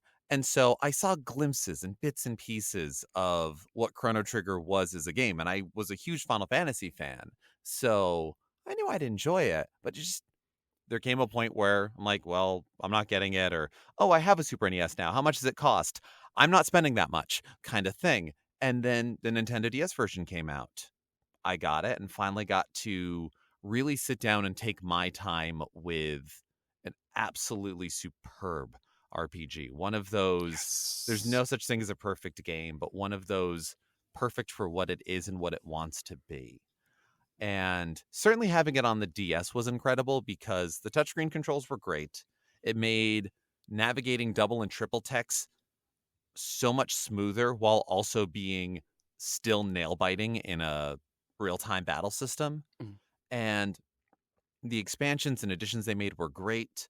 The slight tweaks of localization made it a very smooth experience, because I've since gone back and played the original. And as well as the fact that the way that I ended up playing it was very much, I was working in theater at the time. I was working in, doing events and tech work for theater. And so I'd be bored opping a show or an event. And whenever I had a couple of minutes, I'd just pull out my DS and play a little more of Chrono Trigger. And there's great nostalgia in that, and it's been very fun to bring that experience to other people. And pretty universally, it's like, oh, I've heard about this game. Is it really all that good? Is it worth the hype? Yeah, it is. No matter how long it's been Yep. since the game came out, and and I imagine we all have those games too. And I think that's another version of a game worth the wait, because Yes. your friends' reviews are just as important, if not more so, than the media's. For me, I hadn't heard of Chrono Trigger until it came out on the DS, and reading about it on Nintendo Power magazine, where they were like, this is the dream team of these people and these people, one of the greatest RPGs of all time. And I was like, I've never heard of this. I gotta try this. And so I got it on the DS, and it's just like you said. I was like, this totally lives up to the hype that I had just built a couple months ago. Yeah, like the hype built quickly, and it's just, well, this means all of it. Yeah, exactly. I was like, holy like even just going up to an enemy and having the combat just start right away, I was like, how did they do this? Yeah. And to know that, okay, no, it's a DS, it's a powerful enough handheld. They did this on the Super Nintendo. Yes, there was exactly. there was no lag, nothing noticeable at least. And yeah, it just felt like this very immersive, smooth experience. And the way that things opened up, and how characters interact and what played out, and the consequences of your actions, and those times you go, well, wait a minute. If I can do this in the past and the future, Yep. if I do it in the past, is it gone? Yeah. But if I do it in the future, is it still in the past? Yeah. Well, I'm going to cheese that. It lets you. Or even most of my memories are, I made it to the last boss, but most of my memories are early on just because I was impressed with everything. But having that trial right near the beginning, I was like, Yes. what is this even happening right now? And having the people talk about the things that you did during the festival, I'm like, oh no, I did accidentally steal that sandwich. I was just behaving as a typical RPG protagonist. Yeah. That's not a crime in any other RPG, but is when you think about it in real life. Shit. That's a perfect example. I like that. That was a good one. Good twist. Yay. Matt, what about you? Matt. For me, I mean, just to tail onto the Chrono Trigger thing really quick. Like anyone who knows me knows that it's my favorite game of all time. Just about. It's been at the top of all of my lists for a long time. But like, it's funny. What Geoff talks about is true. A friend of our podcast and just a cool human who does a lot of great work for Destructoid. Eric Van Allen is playing it for the first time now, and he streamed some of it, and like the astonishment on his face when things happen. Yep. Is just it's palpable. And so yeah, I think that this version of anticipation is really important to bring up. I think that it's another way to look at anticipation for games. As far as my next pick, I think the ultimate pick for anticipation of a game I've talked about on my side quest episode for it, but it's Super Mario 64. The thing about Super Mario 64 is not only was it the first time I anticipated a game, but a game and a console. The N64 was so hard to find when it first came out. The supplies were limited and all of that. And like, I'm not going to recount the story I've told over there 1,000 times, but when I finally got Super Mario 64 home and I was playing a 3D Mario game, and like, it just was unprecedented at the time. It was one of the earliest 3D games in this way on a console specifically. Like, it just blew my mind. And like, no amount of anticipation and of just like expectation would measure to what I actually felt when I was playing it. And to this day, when I revisit it, I feel that, right? Like, I feel that memory and that nostalgia. And it's not even the best controlling Mario game that's ever been made, but it's one of those games that was unlike anything else at the time. And I remember the wait for it, for the N64, this brand new console, because I got the Super Nintendo after it'd been out for a while. Most consoles I'd gotten after they'd been out for a while. The N64 and the Wii are two of the only consoles I've ever gotten like at launch. And so like, to like be waiting not only for the game but the console, and to like just be able to hook that all up when I finally got it and got home and play it all, it was awe-inspiring in a way that I don't even know what else I could compare it to. Yeah, that's such a good one. Well, for me, one that a game that I bitched to Tommy constantly about until it came out, Shin Megami Tensei 5. They fucking teased it around the time the Switch came out. And it looked, for what they showed, it looked great. But yeah, the before that, we got Shin Megami Tensei 4 in 2013, And then we got 4 Apocalypse in 2016, 3 years later. And it's just like a retelling of 4 from like a different perspective. And then, of course, Atlas doing what they do. They remastered or remade a couple of games. And then finally in 2021, we got Shin Megami Tensei 4. Right at the 5. Right at the tail end of the year, too. It was November 11th or 12th or whatever it came out. But I remember messaging Tommy constantly like, Yes. in this direct, it's gonna be SMT5, baby. It's gonna come out. It's gonna be mentioned. It's gonna show us something, and then the whole direct would go by, and I'd be just crushed with disappointment. Be like, oh well, it'd be like I had to be there to pick up the pieces every time. It'd be like Arrested Development. Every time you see George Michael with his head down, they play that slow, that sad piano music. That's me after every direct. But then, yeah, they finally announced it. They were like, hey, it's coming out in November 2021, everybody. And I was like, yes, please, finally. And then they showed all the gameplay, and everything looked great. It sounds great. Bought the game, but pre-ordered it, actually. Got it, played it. It's great. Love it. It's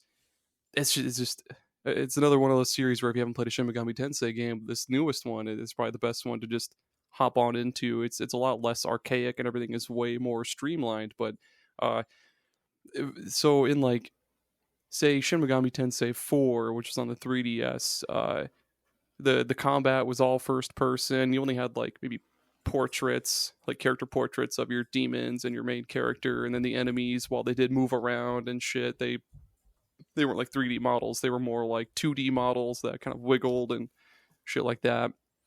But in 5, everything was 3D. You know, you saw your main character, your party of 3 demons, the enemies, all that shit. They completely fucking revamped so much. They added so much cool shit to the demon fusion, like demon essences, where you could like, I'm sure only fucking 4 people are gonna know what the fuck I'm talking about, but like using like demon essences to really fine tune the build on each of your demons and create like the perfect demon for like, you know, healing or attacking or whatever. It's just super long wait. I hated the wait. I hated it so much because one can only replay one game. I can only replay Shin Megami Tensei 4 maybe like 3 times until I'm like, okay, I need the next one. But I want to speak to going through that wait with Aaron, because that was one of the first games they showed for Switch was Shin Megami Tensei 5. And so that builds that expectation that, you know, it could come out soon. And all the other games that they showed came out. Like, I'm pretty confident all of them came out. And so each successive Nintendo Direct, Aaron just got more and more depressed. Like, each one, he was like, I can't wait to see more Shin Megami Tensei 5. And years go by. We get multiple directs every year, and each year there's nothing, absolutely nothing. And that's just an agonizing, that's got to be horrible. Sorry to go through that. And like anytime they did like dev interviews or like they talked to people making the game, they'd be like, oh, it's coming along nicely. You know, it's weird working with a new engine and you're going from the 3DS to the Switch. It's like, well, fucking duh. Tell me something that I want to know. Like, tell me what the game is like. Like building up to its release, I think maybe like a month or 2 before that, they actually showed a little bit of gameplay and a bunch of that. So it's like, okay, well, now you tease me up until like the next couple of months. Like I cannot wait these next 2 months.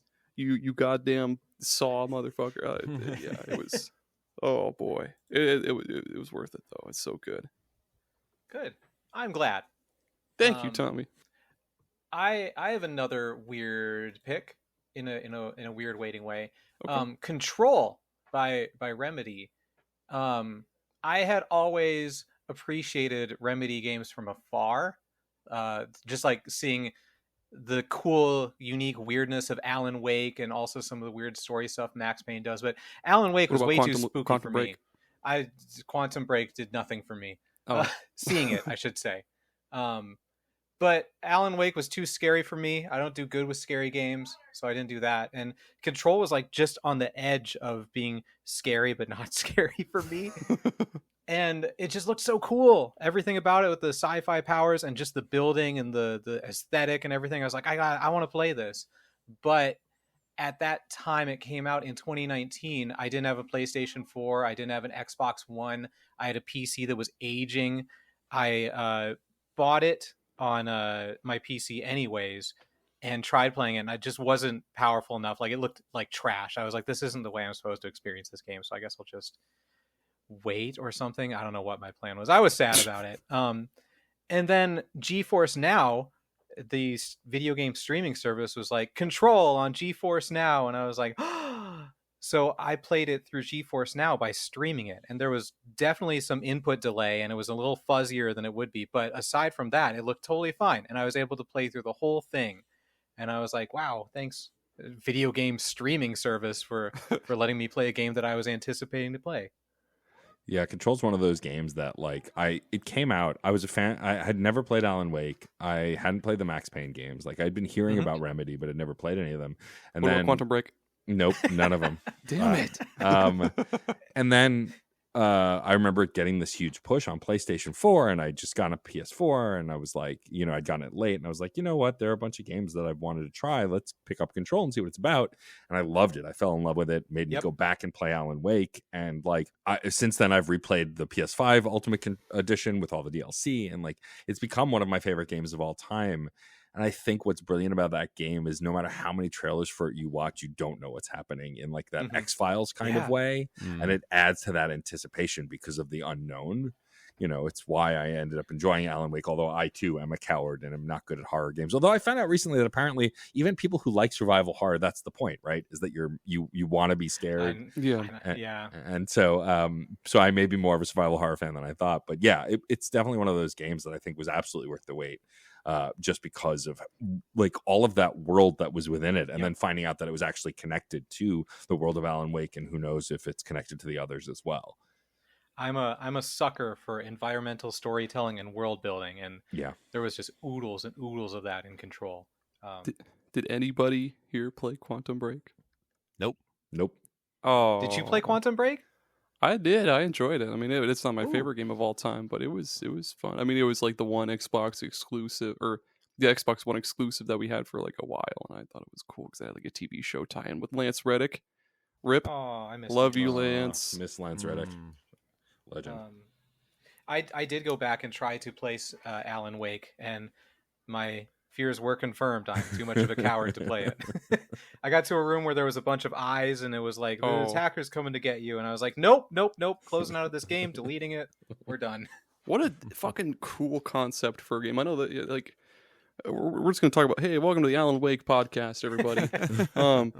It had that, like, it had like little bits of Quantum Break before Quantum Break. For those that don't know, including you guys, Quantum Break had like bits where you played the game and all the time travel garbage, but then in between like gameplay bits, there would be like this live action TV show little segment where they would do things according to like what you did in the game, and it would like build up to the next part, replay the game and shit like that.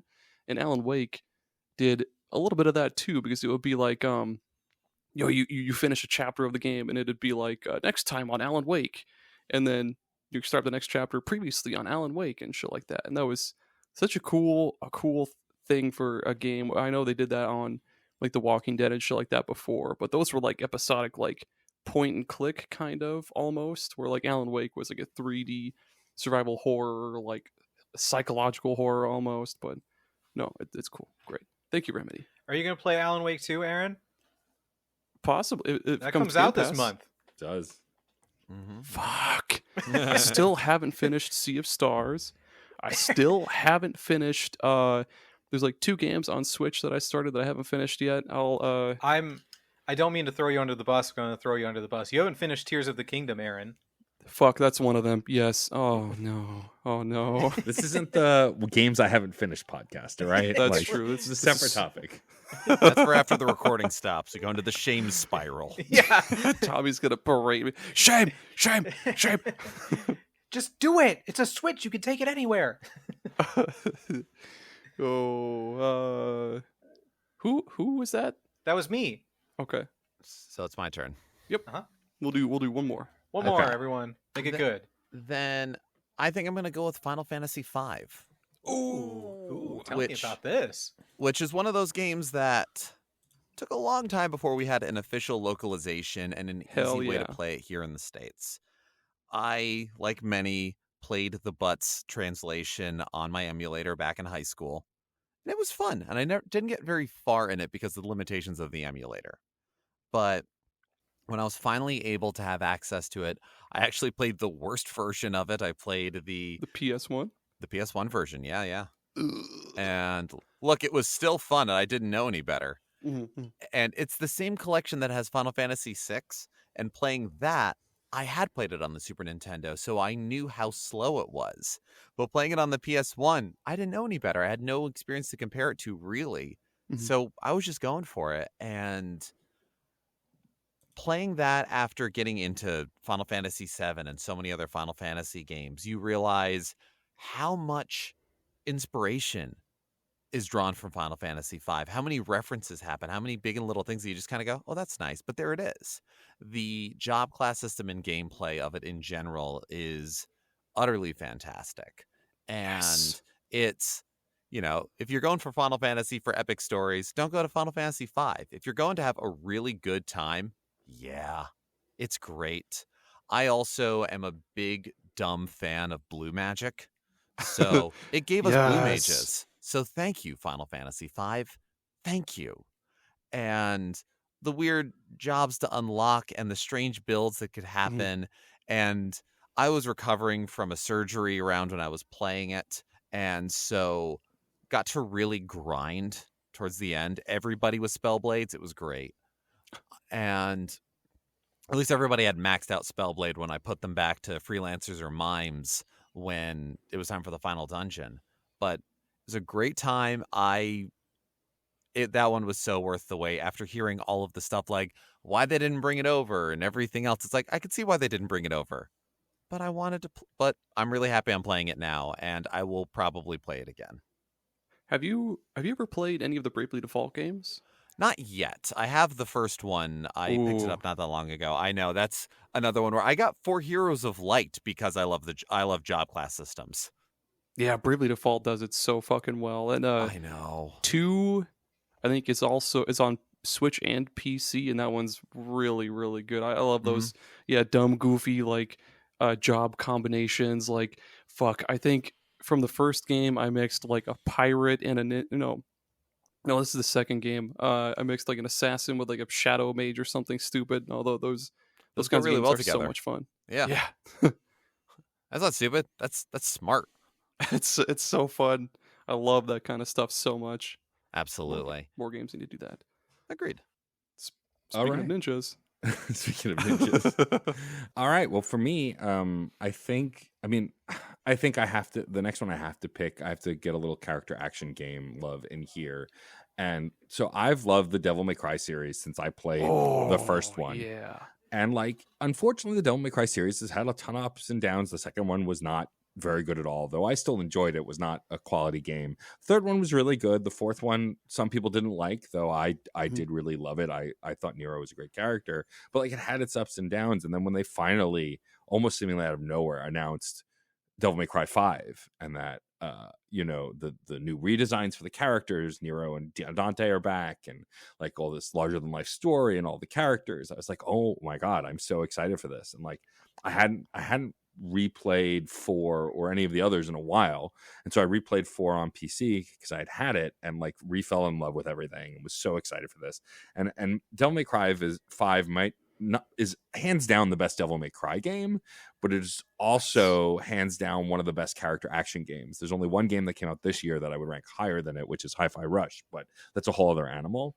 But as far as Devil May Cry goes, and especially since how disappointed I was in the new Bayonetta, like Devil May Cry 5 stands as the pinnacle of character action games for me, because the games are dumb. Like, I mean it as a compliment. Like, the stories are stupid, and like that's why I like them. Like, even revisiting, I've been playing a little bit of the first one on the collection on PS5, and like Dante is just the typical like archetypal brooding smartass, and like is not interesting. But like the game is just so absurd. Like the scene where he gets pinned by his sword and then rises up through it with just blood shooting everywhere. It's like this is the baseline for this game. And like the series has just kind of gotten wackier since, and I like how over the top it's gotten, because ultimately I come to these games for the action, for the character action part. But Devil May Cry 5 also had one of the better stories in the franchise, I think, because it really fleshed out who Nero was as a new character and who they clearly meant to hand off the torch to, but didn't really do that in 4. And then Dante still gets to come back and like be one of the best versions of himself, one of the most interesting versions of himself. And there's like spoilers abound for like why other reasons I like the game. But yeah, it was just the way it didn't feel that long. I feel like from Capcom's announcement to release was maybe only a handful of months, maybe, because it had been rumored for a while. But like for sure, once I got my hands on it, I was just so over the moon with what it was, especially since the rest of the franchise had been so up and down, and DMC was like a very strange story and a weird reboot that had interesting combat, but was just nothing like the other games. Like, to have such a solid series kind of be the button on it, and we may get a 6 someday, but until then, like, the franchises ends with this really solid game is really nice, considering as a fan it's had such a rocky history. I really love that you mentioned how over the top the series has been, because like the opening to 3 is forever burned into my brain, where he's just sitting in his office for Devil May Cry, and then like he just gets ransacked by demons, and he's just sitting there like his feet up on the desk eating some fucking pizza, and then demons attack, and it's just like this slow-mo like spin of him shooting guns, and like his coat gets like lopped off, so you're playing as like shirtless Dante, and you're slashing demons, and he's got a piece of pizza in his mouth the whole time. Like, what a great fucking series. So good. Best life. Best life. Yeah, shirtless pizza sword. Big sword wielding boy. Yeah. Is that... Oh, it's me. Okay. Yeah, it's still you. Yeah. It's you. This one, my next one is weird. We'll go out on a weird note. Mother 3. This one is weird. So I didn't play Earthbound until I want to say, it was like 2014, I think. I had no idea the game existed until around 2014, because I saw there were a couple of people I watch on YouTube that showed like little clips of gameplay of it, and I was like, wow, it looks cool, like an RPG set in like modern-ish times, because it took place in the 90s and everything. But wow, an RPG that takes place in like cities and like with kids and like pots and pans and baseball bats and stuff like that sounds cool. So I played it and I enjoyed it, and then I looked it up on the internet about like what other, if there's other games in the series, and of course like the first game and then the third game, neither of them came out in the US. The first one was supposed to, and they shelved it, and it didn't really have an official release until it was on the Nintendo Switch Online.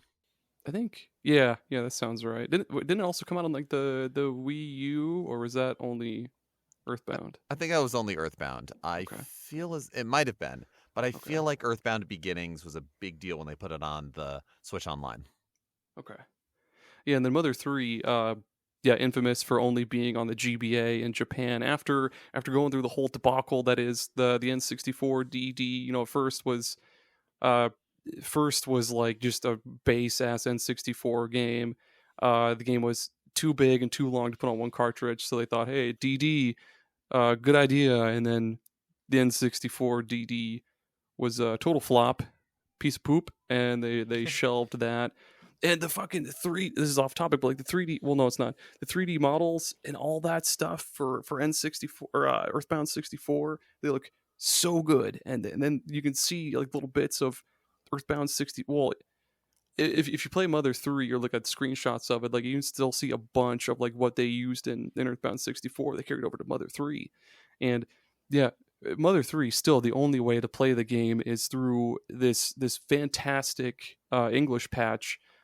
I forget the name of who made it, but yeah, there's you can get like, you can buy repro carts off of like eBay and other places, which is a great way of supporting the people who make the fantastic fan translation patch. Mm-hmm. You can also just download it from Bim's Lair, who was featured on Fun and Games. Great way to play the game too. And but I guess kind of before all that, when I played Earthbound and found out about Mother 3 and found out it was only in Japan, I was like, well, that sucks. And then because I just played Earthbound on my phone and everything.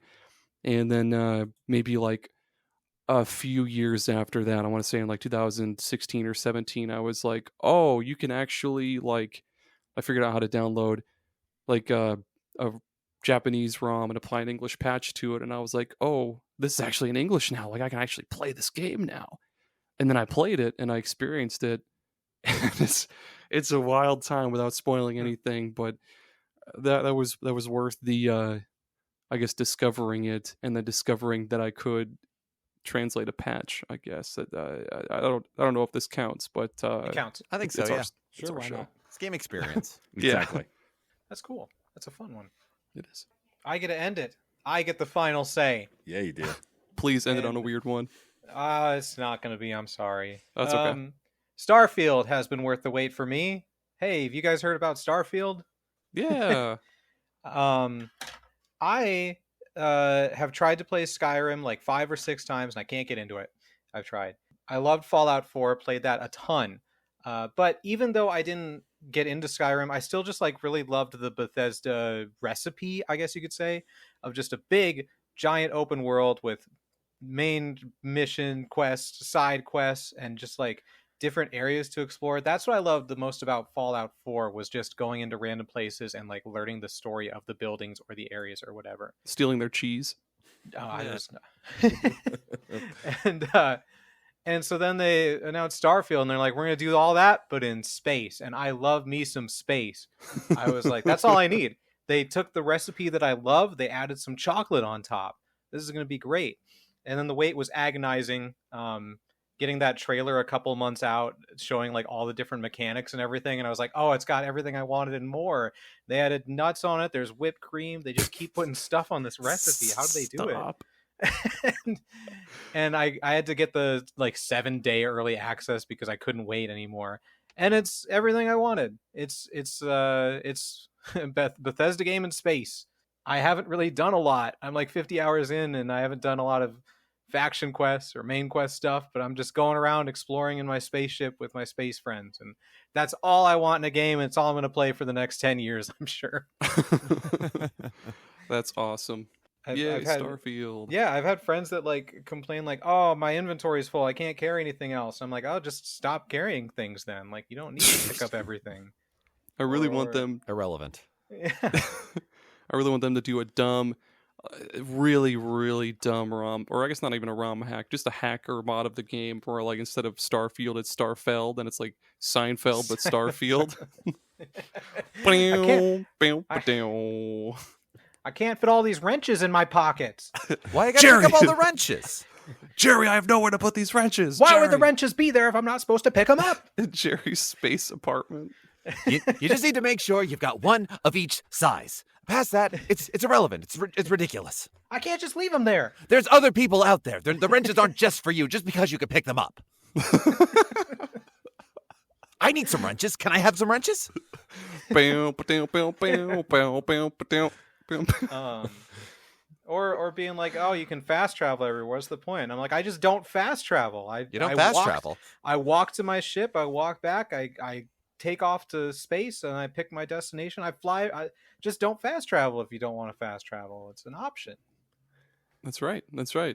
The amount of the contents in your pockets has zero merit when you're flying in your fancy dancy spaceship. I am anti-fast travel whenever possible. I used to, when I played Assassin's Creed for the first time, I didn't sprint anywhere unless it was like story relevant. So I walked around that city. Oh. Holy That's neither shit, here nor Tommy. there. I'm sorry. You did the same thing in Red Dead Redemption, didn't you? Yeah. You don't run or anything unless it's story relevant, because you don't see the NPCs just sprinting around the street. It looks weird when you do it. Be like 28 days later or something. Maybe I want to look weird. The movie, not the. Yeah. I have definitely had games where when I have my party members following me, I don't run because I don't want to tire them out. It just feels mean. Like, I first did this in Final Fantasy 15 where I'm like, I'm the prince and they'll just follow me around, but they're also my friends. Yep.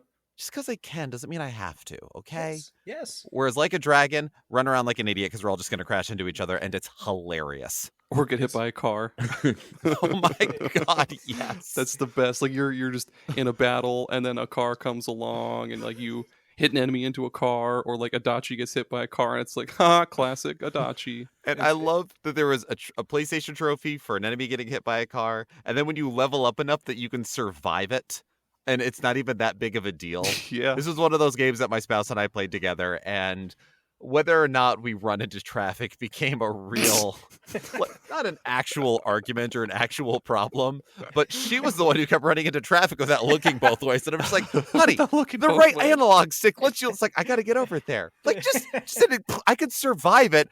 Okay, yeah, you're fine. It's fine. I don't need to look both ways. I can survive getting hit by a car. This is again one of we're back to the trial and Chrono Trigger. Yeah. You know, this doesn't work in real life. These are video games. I love video games, and I'm also super excited for Infinite Wealth. It's funny you brought that up Yes. because Yakuza 0, you can hold a button to walk instead of running, and that was too much. That crossed the line because Kiryu walks like a cool guy where he just takes his steps super slowly. Yeah. And I was like, nope, this is too slow. I'm going to run around everywhere like a weirdo. Well, can I know this is slightly out of order and we've sort of wrapped up the ones that are worth the wait. Can I mention a game Yes. that I'm very excited about that has a very long lead time on this, and I think Matt will join me here. I think that's a good idea. Let's Absolutely. do that. Shantae Advance Risky Revolution. Yeah. Was not expecting that. Where There's another Shantae game? There is another Shantae game. It was intended to be the sequel to the first game, which was released very late in the Game Boy Color's life cycle. The Game Boy Advance was already out. One of the reasons why the game didn't get the sort of coverage that it did. One reason amongst many. And there were a number of mitigating issues that I'm not going to misrepresent. I'll just say they weren't able to finish it. And Risky's Revenge was the next one that came out, and I believe it was a DSi title before it spread to iOS and everything else and got the Shantae series going again. Well, with Limited Run Games having released all of the Shantae games that are currently out, they've partnered with WayForward to release that lost Game Boy Advance title that they had done a fair amount of development on, but they had to leave behind. And so they don't, as far as I know, have a specific release date for that, but the pre-orders haven't happened yet, and I imagine it will be early 2024 we'll be seeing this game that was probably in development back in 2001. And they've announced that Holy cow. that they're doing a limited run, of the original Game Boy Advance. Like it's being built to be on the Game Boy Advance. It'll be ported to the other systems, like all the other Shantae games have been. But they, partnered with Limited Run, they are making a set amount of pre-order. Like you pre-order it, and you can get an actual Game Boy Advance cartridge of this Game Boy Advance game.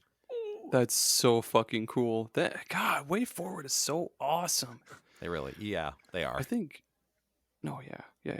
Shantae is such a good fucking series. It really is. And the fact that they're getting to go back and finish a thing that they kept but never finished is like kind of speaks to game preservation, which we've talked about, and anticipation of games as well. Like, I don't know if this is going to be good, but every game in that series has been good to great.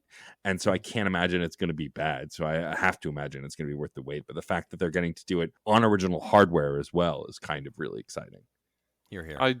I love when I guess, would you call them? Yeah, I guess like devs or studios or whatever. I love when they do that kind of thing. Like there's this YouTuber I watch a lot.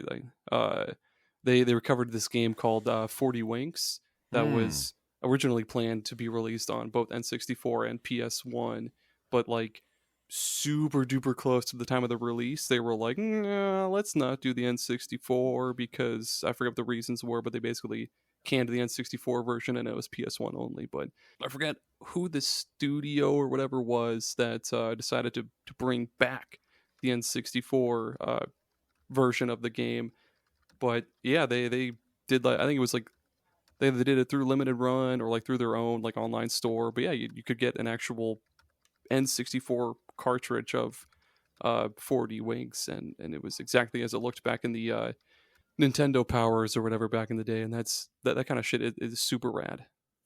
Absolutely, and there again, as we kind of mentioned before, the current climate of video game development means that just because we've been waiting for a game for a long time, or it hasn't happened yet, or we haven't heard news, doesn't mean it can't happen, and doesn't mean they all have to be Duke Nukem forever. They can Yeah. be good, and they can be worth the hang time. Yeah. Well said. Any other honorable mentions? Last call. I think I already deleted my picks. Diablo 4 was good. It was. Baldur's Gate 3 is. I'm still loving it. I anticipate loving it forever. Yeah, same. Yes. I didn't want to talk about Red Dead Redemption 2 for the 70th episode in a row, so Okay. that's it. We're it. That's it. Those were every other game was not worth the wait. Exactly. Let it be known. Prove us Matt, wrong, everyone. Yeah, Let us prove us know. wrong by going to the Discord and yelling at us. If people want to yell at you, Matt and Geoff, where can they find you on the internet? You can find me, DJ Stormageddon on Blue Sky and DJ_Stormageddon on Instagram. I also hang out in the SuperPod Saga Discord, as well as the Discord for our podcast network, Certain POV. And yeah, that's the best places to find me.